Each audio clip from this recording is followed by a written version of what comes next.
everyone, and welcome to Crisanne's colouring class for adults. Today is episode 4 and we're going to be doing some backgrounds using soft pastels. I have the box here. I'm going to be using some Micador soft pastels. They're the chalky type of pastels. I find that the chalk pastels are really easy to work with, really fun and free and easy for beginners to use because you can just really get your hands in there and rub and create lots of different textures. So off we go and let's get started. And today for our backgrounds episode, I'm going back to one of the first drawings that I coloured in the Johanna Basford book Enchanted Forest when it was given to me. And I wanted to experiment today. It's a little bit of a risky experiment because it is a beautiful colouring in the way that it already is. However, I've decided to add a background to it. And what that means is possibly ruining the entire thing. However, I'm going to risk it anyway. So here is a test page that I used for an earlier episode, and I'm just going to show you what I do with the pastels here in relation to colouring over other pencils, because obviously I want to not ruin what I've already done. So there I go, just going straight over with the pastel, and then I come back and I like to blend with my finger, and you can see that it doesn't really ruin the undercolouring at all if I'm soft and I'm careful with what I do. And the best thing about it is I can come back and just wipe little bits off with my eraser if needed. Say if I was using a darker tone and that did go over a little, then I could come back and just erase off. So now that I'm confident to do that on my drawing, because I know that I'm not going to ruin the areas of the page that I have saturated, I'm just going to go through the hedgehog first, because I think it would look a little strange if he didn't have a body colour and the rest of the background was filled in. So I'm going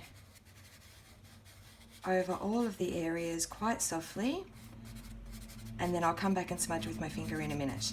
And you can see that I am holding the pastel at quite an angle to the page. It's almost flat to the page, and it just feels more relaxed in your hand to do this. It also gives you more of a softer edge as you go, and it's very important with pastels when you first start using them straight out of the box to definitely rub them off on a test page first, because they can be a little scratchy on some of the sharper lines. If you're wanting to create sharp lines, that can be a good thing, but just be a little bit aware of that. So now that I've basically blocked in all of that pale orange tone, I'm going to go back, give it a bit of a smudge, and my hedgehog hasn't been affected so far. I'm going to take that out a bit further because I want him to kind of look like he's glowing and that he does have a little bit of an edge. The beauty about pastels is how well they blend, so I will be blending a lot of the background colours into him later. So that's layer 1 of the pastels, and I'm just going to work a little bit with my three-dimensional shading techniques, where I'm creating a round object by making the lower areas a little darker. And you can see that I'm using a complementary tone to what I used in the nose and the facial features to blend in there. And I'm just going to work a bit more darkness into some of these areas. I might even grab a chocolate pastel and give him a nice round little look. Okay, so that's the background of my hedgehog done, and it was really quite easy. I just had to erase some little areas here and here, and now I can start on filling in the ground area.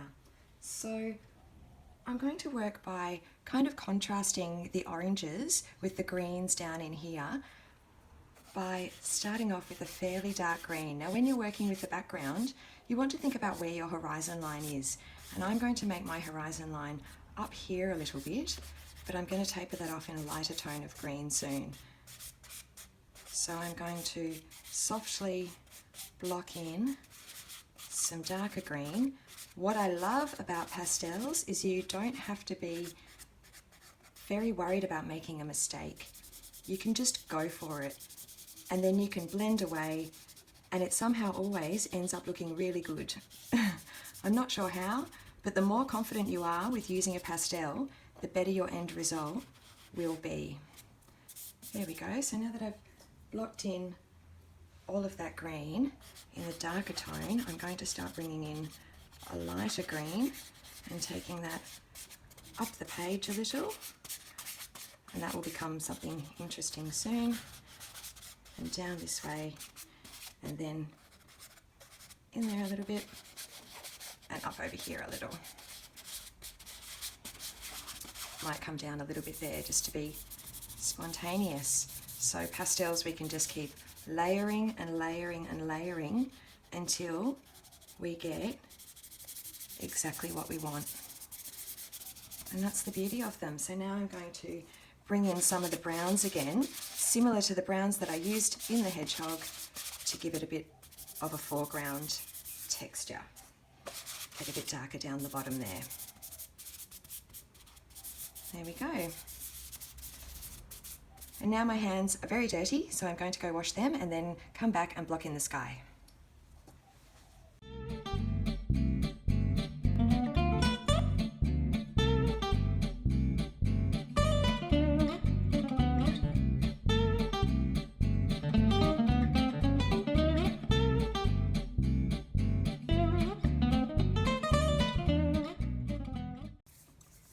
Okay, there we go. Now that I've blocked in the sky, I'm just going to come back and fill in this darker area.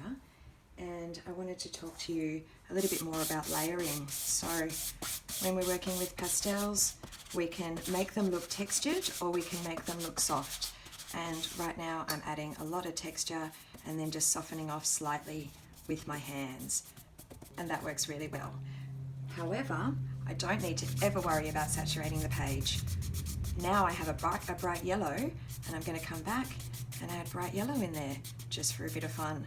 And I'm just doing lots of horizontal lines and then smudging them all together. And now I'm going to come back and do some more dark green because I want to blend that down a little further. And you can just keep going and going with your pastels in this blended way until you feel like your drawing is ready.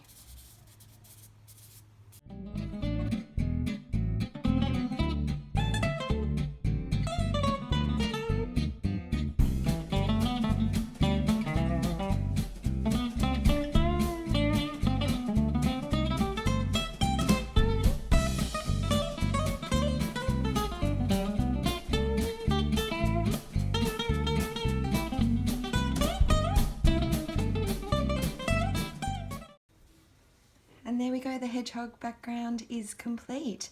I'm really happy with all the textures just sweeping through and around and up the hedgehog. The last thing that I have to do is come back and really rub out where I did the feet, because that really does stick out into an area that I saturated a lot with pastels.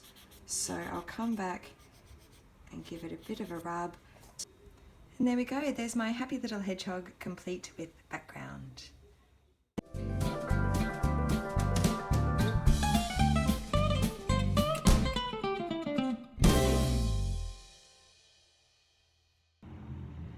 So that's all for today. Thank you for watching. One more tip in regards to soft pastels. You can spray your drawing at the end using fixative, which can be quite expensive buying that from the art shop, or you can buy some cheap hairspray. Generally the older style hairsprays are good. I use acetyl hairspray. Try not to get the modern super hold types. But if you just give your drawing with soft pastels a little bit of a spray with hairspray and then cover it with baking paper, it will help to protect the other pages in your colouring book. And remember that you can use soft pastels before colour pencil use or after colour pencil use, or you can use them just on your own to create an entire colouring in. So I hope you enjoyed today's lesson and I'll see you soon. Bye for now.